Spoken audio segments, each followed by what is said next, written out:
வணக்கம் மக்களே, you are வாட்சிங் in and out cinema with me Divya.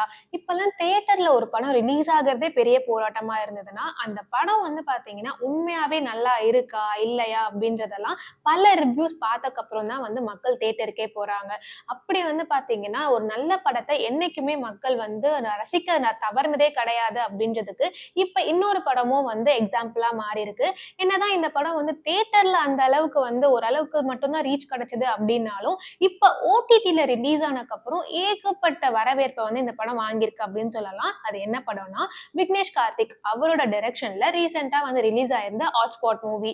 இந்த படம் வந்து பார்த்தீங்கன்னா, ட்ரெய்லர் ரிலீஸ் ஆயிருந்தப்பயே இது வந்து இப்ப இருக்கக்கூடிய ஜெனரேஷன் வந்து கெடுக்கிற மாரி ஒரு படம். குடும்பத்தோடலாம் இந்த படத்த போய் பார்க்கவே முடியாது அப்படின்ற மாரி நெகட்டிவான ரிவ்யூஸ் தான் வந்துட்டு இருந்தது ட்ரெய்லர் பார்க்குறப்பயே.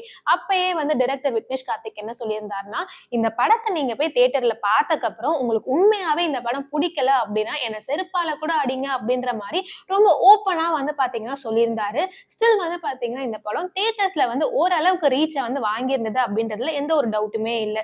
பட் இப்ப வந்து ஓடிடில ரிலீஸ் ஆனதுக்கு அப்புறம் எதிர்பார்த்ததை விட ஒரு பயங்கரமான ரிசப்ஷன் இந்த படத்துக்கு கிடைச்சிருக்கு. அதுக்கு முக்கியமான காரணமே இந்த படத்துல இருக்கக்கூடிய நிறைய பிளஸ் ஆன விஷயங்கள் தான். முக்கியமா இந்த படத்தோட ஸ்டோரி 4 டிஃப்ரெண்ட் ஸ்டோரிஸை வந்து இந்த படத்துல காட்டியிருப்பாங்க.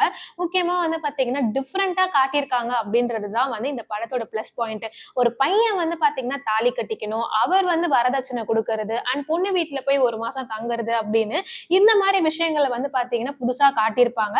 அது புதுசா இருக்கு, இது வந்து ரியாலிட்டியில இதுவும் பாசிபிள் தான் அப்படின்னு ரொம்பவே யதார்த்தமா காட்டியிருப்பாங்க அப்படின்னே சொல்லலாம்.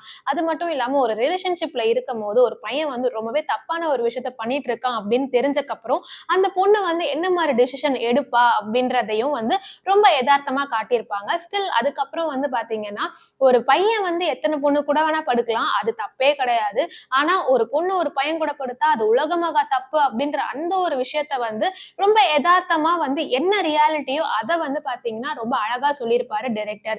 இது மட்டும் இல்லாம ரியாலிட்டி ஷோஸ் அப்படின்ற பேர்ல கப்புள் ஷோஸை வந்து பாத்தீங்கன்னா இப்ப இருக்கக்கூடிய ஜெனரேஷனோட லைஃப் ஸ்டைலோட தாட்ஸே வந்து அதை மாத்துறாங்க அப்படின்றத ரொம்பவே வந்து அழகா என்ன ரியாலிட்டியோ அதை வந்து பாத்தீங்கன்னா காட்டியிருப்பாரு விக்னேஷ் கார்த்திக். இதுல எல்லாத்தையும் விட பிளஸ் பாயிண்ட் இந்த படத்துல அப்படின்னு பாத்தீங்கன்னா காமெடி, எமோஷன் இது எல்லாத்தையும் தாண்டி டயலாக்ஸ் ரொம்பவே பவர்ஃபுல்லான டயலாக்ஸ் தேவையான இடங்கள்ல ரொம்பவே அழகா கொடுத்திருப்பாருன்னு சொல்லலாம் விக்னேஷ் கார்த்திக்.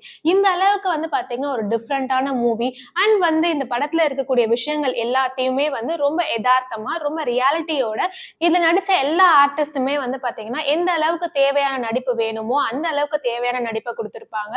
கௌரி, ஆதித்யா பாஸ்கர், சாண்டி மாஸ்டர், அம்மு அபிராமி, கலையரசன் அப்படின்னு எல்லாருமே வந்து இந்த படத்தோட பிளஸ் அப்படின்னே சொல்லலாம்.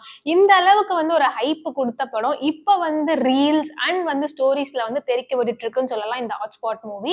இப்ப வந்து Amazon Prime and Aha OTT பிளாட்ஃபார்ம்ல இந்த ஹாட்ஸ்பாட் மூவி வந்து அவைலபிளா இருக்கு.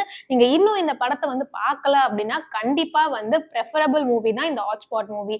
ஆல்ரெடி இந்த படத்தை வந்து பார்த்திருந்தீங்க அப்படின்னா உங்களுக்கு இந்த படத்துல வந்து பிடிச்ச விஷயம் என்னவா இருந்துச்சு ஆர் உங்களுக்கு என்ன விஷயம் பிடிக்காம இருந்தது அப்படின்னு உங்களோட கமெண்ட்ஸ் எல்லாம் வந்து கமெண்ட் பாக்ஸ்ல ஷேர் பண்ணுங்க. இந்த மாதிரி ரெகுலரான வீடியோஸ்க்கு மறக்காம என்னோட சினிமா சப்ஸ்கிரைப் பண்ணுங்க.